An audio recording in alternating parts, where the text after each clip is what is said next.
இது போகும் வழியோ வெற்று பாதை, திரும்பும் வழியோ வெற்றி பாதை. விரும்பிய இதயத்தை அடைந்திடும் பயணம் இது.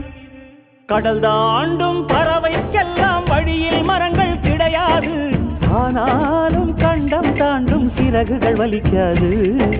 மலையேறும் எறும்பின் கால்கள் வெயிலை மிதித்து உடையாது. மனதோடு காதல் வந்தால் மனிதா தடையேது.